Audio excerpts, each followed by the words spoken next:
അത് നമ്മുടെ ആധാറാണ്. ബുർഹാൻ, അതിന്റെ അർത്ഥം ആധാർ. ആ ആധാർ ഇല്ലാതെ ഖബറിലേക്ക് പോകാൻ പറ്റൂല. ഖബറിലേക്ക് പോകുമ്പോ അള്ളാഹ് ചോദിക്കും, മലക്കുകൾ ചോദിക്കും, നിന്റെ ആധാർ എവിടെ?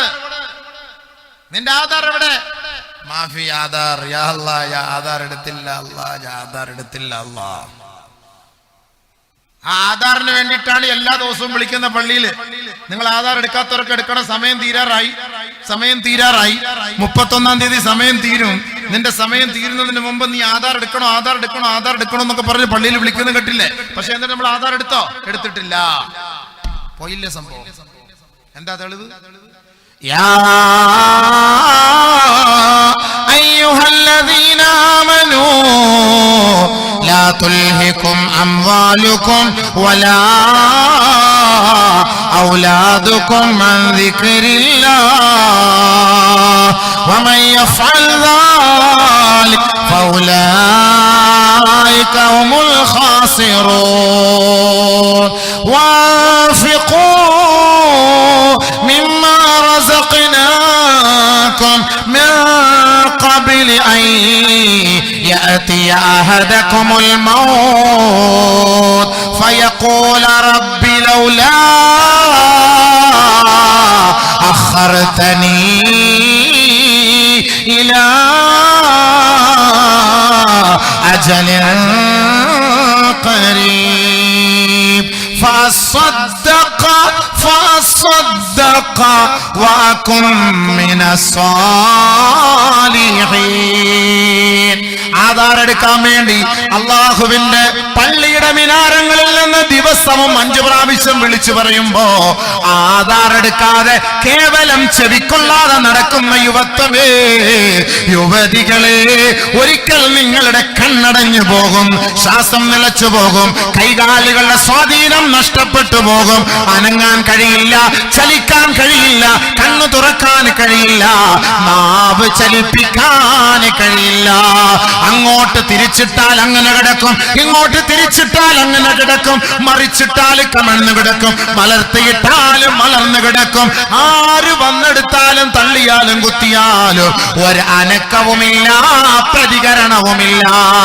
അങ്ങനെ ഒരു ദിവസം വരുന്നു, മരണമെന്ന് പറയുന്ന ആ മഹാമുസീബത്ത്, സംഭവം നിന്നെ കൊണ്ട് ഖബറിലേക്ക് വെക്കുന്ന സമയത്ത് ഇതാണ് അള്ളാഹു ചോദിക്കുന്നത്, എവിടെ നിന്റെ ആധാർ? എവിടെ നിന്റെ തെളിവെവിടെ? നീ മുസ്ലിമാണെന്നുള്ളതിന്റെ തെളിവെവിടെ? ഒന്ന് തരുവോ? എന്തെയും തെളിവ്? മുസ്ലിങ്ങളുടെ തെളിവെന്താ? എന്താ തെളിവ്? ഫാൻറ്റിന്റെ സിബ് അഴിച്ചു കൊടുക്കും, ഞാൻ മാർക്കം ചെയ്ത് അള്ളാഹു ഞാൻ മുസ്ലിമാന്നുള്ളതിന്റെ തെളിവ്. അതാണ് ഇസ്ലാമിന്റെ തെളിവ്.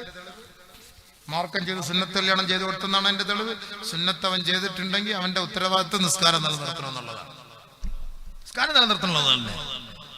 അതാണ് അല്ലാഹു തആല പ്രത്യേകമായി പറഞ്ഞു. അന്ന് നിന്നോട് പറഞ്ഞിരുന്നില്ലേ, യാ അയ്യുഹല്ലദീന ആമനൂ, ഏ സത്യവിശ്വാസികളെ, ലാ തുൽഹികും അംവാലുകും വലാ ഔലാദുകും അൻ ദിക്രില്ലാഹ്. എത്ര സ്പഷ്ടമായിട്ടാണ് പരിശുദ്ധമായ ഖുർആൻ നിന്റെ മുന്നിൽ ഓതി തന്നത്.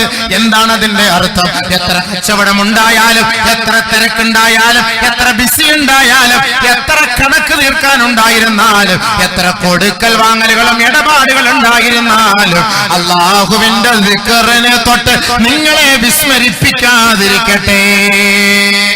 അങ്ങനെ നിങ്ങൾ വിസ്മരിച്ചു പോയാൽ ഒരിക്കൽ മലക്കുൽ മൗത്ത് നിന്റെ റൂഹിനെ പിടിക്കാൻ വരുമ്പോ അപ്പോൾ നീ വിളിച്ചു പറയും,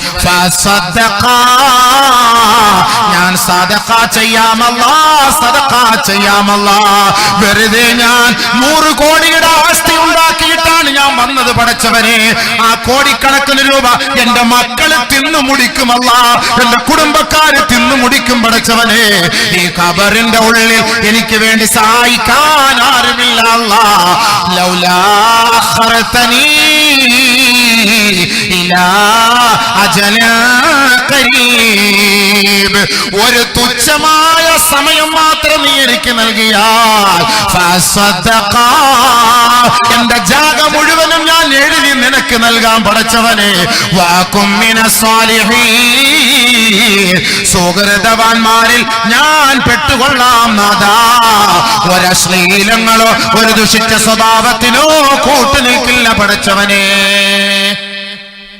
ലാസ്റ്റ് സമയം എവിടെ എവിടെ മറുപടി ചാവാറാവുന്ന സമയത്ത് കറുകറ വിളിക്ക് ആംബുലൻസിൽ കൊണ്ടുപോകുമ്പോൾ അവിടെ കൊണ്ട് ICUയിൽ കയറ്റിയിട്ട് മറ്റേ മൂക്കിലും വെച്ച് തൊള്ളയിലും വെച്ച് വയറ്റിലും വെച്ച് മിഷ്യനിനകത്ത് ഇങ്ങനെ പ്രവർത്തിച്ചു കൊണ്ടിരിക്കുന്ന സമയത്ത് ഇവിടെ മിഷ്യൻ ബാഹ്യ രൂപത്തിൽ പ്രവർത്തിച്ചു കൊണ്ടിരിക്കും, ആന്തരികമായിട്ടും മലക്കുകളുമായിട്ട് ഇവന്റെ സംഘടനമാണ് ഈ ആയത്തിന്റെ അർത്ഥം.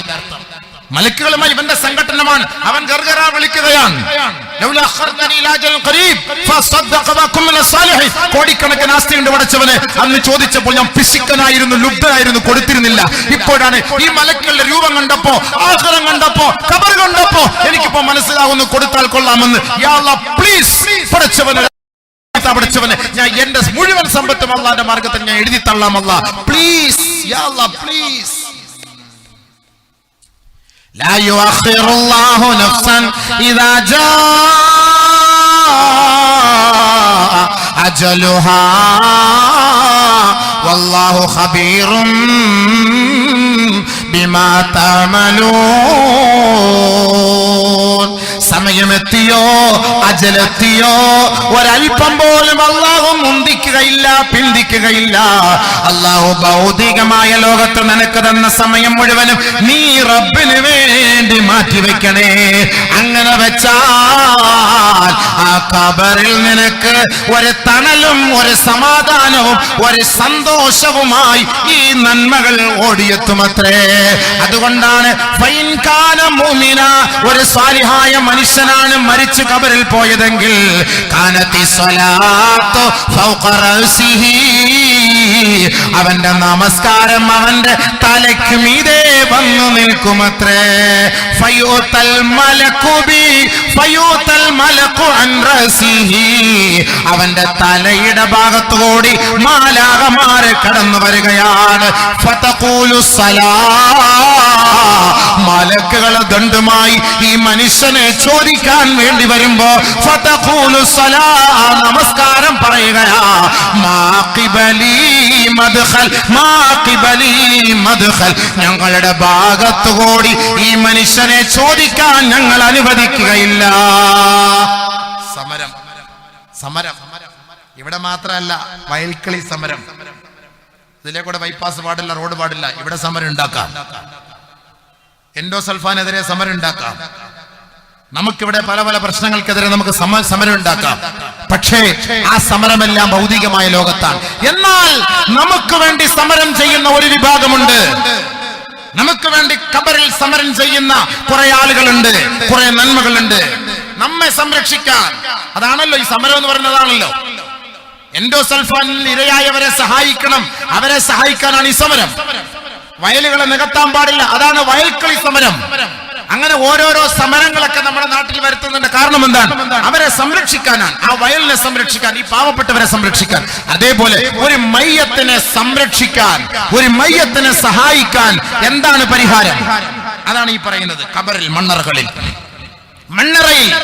മണ്ണറയിൽ ഒരു മയ്യത്തിനെ സംരക്ഷിക്കാനുള്ള പരിഹാരം ഒന്ന് അവന്റെ നമസ്കാരമാണ്. കാനത്തി സ്വലാ ഫൗഖ റഅസിഹി, അവന്റെ മുകളിൽ നമസ്കാരം നിൽക്കുന്നു. മലക്കുകൾ ചോദിക്കാൻ വേണ്ടി വരുന്നു, അവന്റെ മുകളിലൂടെ തലയുടെ ഭാഗത്തുകൂടി വരുന്നു. ഫയൂതൽ മലകു, അവന്റെ വലത്, അവന്റെ തലയുടെ ഭാഗത്തൂടെ മലക്ക് വരുന്നു. അപ്പോൾ ഫതഖൂലു സ്വലാ, നമസ്കാരം പറയും. മാ ഖിബലി മദ്ഖൽ, ഞങ്ങളുടെ ഭാഗത്തുകൂടി ഈ ഖബറിലേക്ക് പ്രവേശനമില്ല, ഞങ്ങൾ ഈ സഹോദരനെ ചോദിക്കാൻ അനുവദിക്കുകയില്ല. പ്രവേശനമില്ല, ഇല്ല. പിന്നെ എങ്ങോട്ട് പോകും മലക്കുകൾ? എന്തായാലും ഖബറിലേക്ക് വരണം, ഖബറിൽ ചോദിക്കണം, ഈ വ്യക്തിയെ ചോദിക്കണം. ഫയൂതൽ മലകു അൻ യമീനിഹി, അവന്റെ വലതു ഭാഗത്തുകൂടി മലക്കുകൾ പ്രവേശിക്കുകയാണ്. ഫയഖൂലു സൗം, നോമ്പ് വിളിച്ചു പറയുകയാ. മാ ഖിബലി മദ്ഖൽ, എന്റെ ഭാഗത്തുകൂടി, ഞങ്ങളുടെ ഭാഗത്തുകൂടി ഈ മനുഷ്യനെ ചോദിക്കാൻ ഞങ്ങൾ അനുവദിക്കുകയേ ഇല്ല. നോമ്പ് പിടിക്കുന്നവർ, നോമ്പ് പിടിക്കുക. റജബ് മാസത്തിൽ ഒരുപാട് നോമ്പ് നിബിധങ്ങൾ പിടിച്ചിരുന്നു, ഷഅബാനിൽ പിടിച്ചിരുന്നു. റമളാൻ മാസത്തിന് വേണ്ടി തയ്യാറായി നബിയുന റസൂലുള്ളാഹി സ്വല്ലല്ലാഹു അലൈഹി വസല്ലം തങ്ങൾ ഒരുപാട് നോമ്പെടുത്തിരുന്നു റജബ് മാസത്തിൽ, ഷഅബാൻ മാസത്തിൽ. അപ്പൊ നമ്മൾ നോമ്പെടുക്കണം, തിങ്കളും വ്യാഴവും നോമ്പെടുക്കണം. അയ്യാമുൽ ബീദ് എല്ലാ മാസത്തിന്റെയും 13, 14, 15 ദിവസങ്ങൾ നോമ്പെടുക്കണം. അങ്ങനെ നോമ്പെടുക്കുമ്പോൾ നമുക്ക് കിട്ടുന്ന ഗുണങ്ങൾ എന്താണ്? ഈ നോമ്പ് മുഴുവനും ഖബറിന്റെ വലത് ഭാഗത്തിലുണ്ടാകും. ഖബറിന്റെ വലത് ഭാഗത്തിലുണ്ടാകും.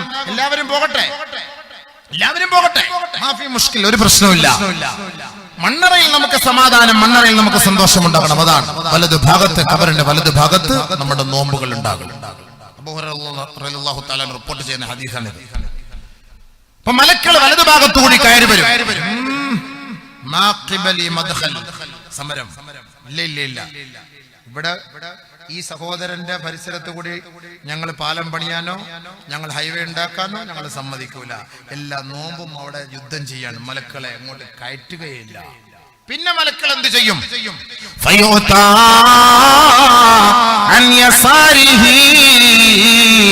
അവന്റെ ഇടതു ഭാഗത്തോടി മലക്കുകൾ പ്രവേശിക്കാൻ വരികയാണ്.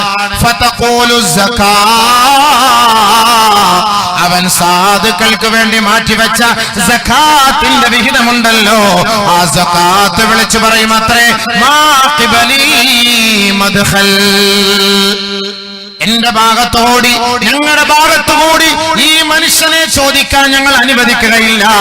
ഇവൻ ദുനിയാവിൽ അവന്റെ സാമ്പത്തികമായ ഹക്ക് നിറവേറ്റിയവനാണ്.